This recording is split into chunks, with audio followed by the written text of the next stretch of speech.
All right, drawing students. This is drawing a corner of the room. This is your next exercise in drawing on the right side of the brain. So you're going to see the back of me because I'm drawing this corner where the sink is. I'm going to show you my paper occasionally so you can see what it is I'm doing. All right, so this lesson builds on what we were doing in drawing our hand in foreshortened view. I showed you a couple times where I took my pencil next to my hand to measure the angle of something. I'm going to be doing that same thing, but I'm going to use my pencil to measure the angles of where the walls meet the ceiling, where the walls meet the floor, the top of the sink, the bottom of the sink, etc. The door, the angle it comes out.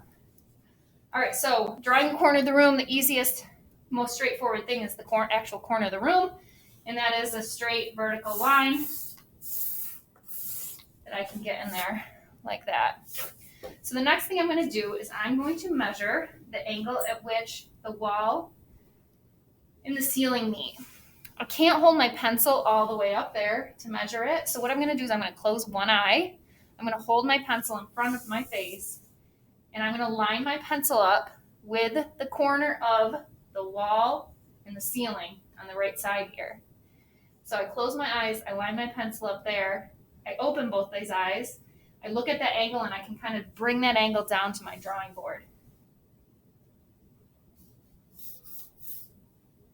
Then I double check it a couple times. Too tall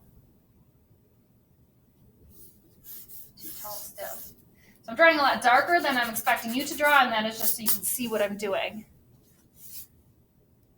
A line goes up and to the right.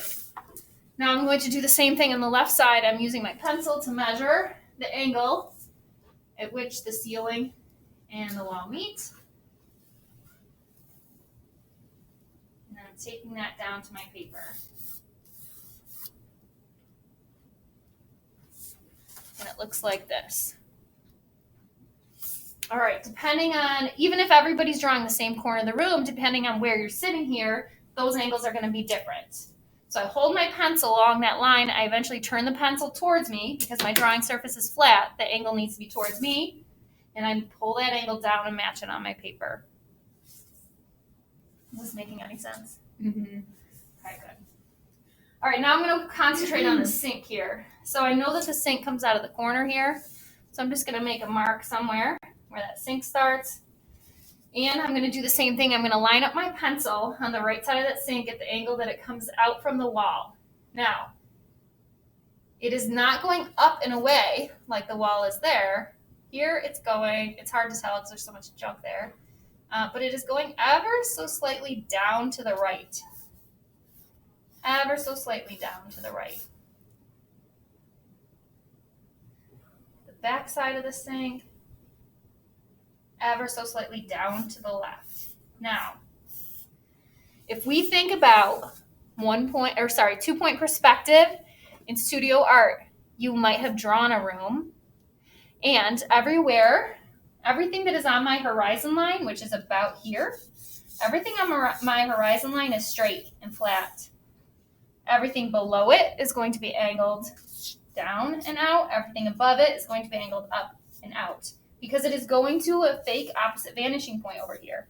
This line connects to a fake vanishing point over here. This line connects to a fake vanishing point over here. Same thing with this opposite line I drew. If I followed this all the way over, I'd see a vanishing point over here. If I followed this all the way up, I'd see a vanishing point over here. They actually almost meet here. All right, let's keep going. So the sink comes out and down. I might run out of room on my paper to draw the bottom of it, which is a bummer.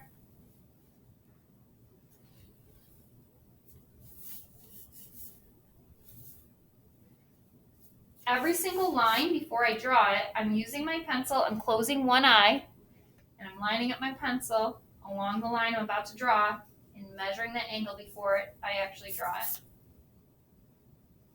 Every single line. Okay, so now I have the top of my sink drawn. I can see some of it, not a whole lot, but I can see some of it.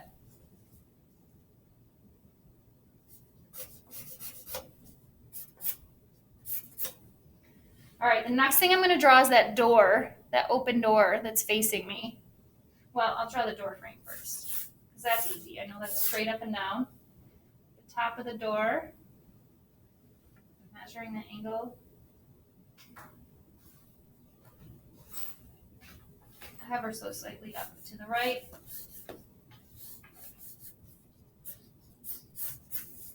And then it comes down.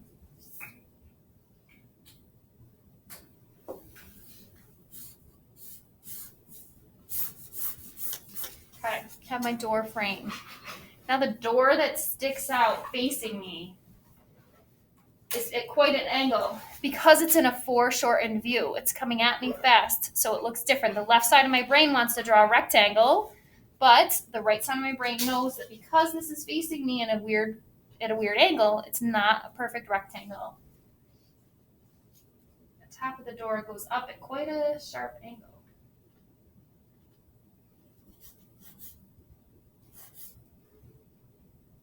I measure multiple times to make sure I'm doing this right. The edge of it is straight horizontal and it lines up pretty close to the corner of my sink. And I unfortunately don't see the bottom of my door, but that would be a really sharp angle going up. The door is coming at me, so the open part of it is much larger and it gets skinnier as it goes back in space.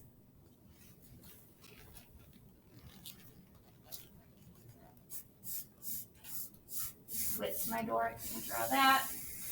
I just measure the top angle of my door to give it width. Now I can erase this part of the sink that I don't see and start adding details in there. So this window in the door I'm going to add straight up and down, but the top of the window is above my horizon line. So when I line up my pencil on it here, you can see the angle. It's going down to the left. See my pencil? It's going down and to the left. So I make that angle flat, open my eyes, draw that over here. It should be close to the top of the door because they are similar in the range of where my horizon line is. They're similar to each other in a similar spot. But when I come down here for that middle gap in the door, that's really close to my horizon line, or is right on my horizon line, so that is actually straight. That is a straight horizontal line. The bottom of the window is below my horizon line. That goes up and to the left. All right, hopefully you're starting to see how this is working. Adrian, what kind of questions do you have? I don't think I have any right now. Okay, so once I'm sure I have things in a decent spot and I'm happy with it, I can go and add more details. I'm going to put this bulletin board here. I'm going to put the bricks here, being very careful that they change, the rows of the bricks change direction as I get to my horizon line. Here they're going to be straight across because that's where my eye level is, and here they're going to start going in the other direction. This sounds pretty difficult. I guess it is kind of difficult, but you've got to go slow and you've got to follow the process and you've got to measure things. The left side of my brain knows that this bulletin board is a square, but because I'm looking at it, going back in space at a different angle, it no longer is a square. Everything that is closer to me is larger. As things go back in space, they get smaller. All right, I'm going to pause now for this video. For the sake of this video, I'm going to finish this drawing, and then I'll show it to you at the end.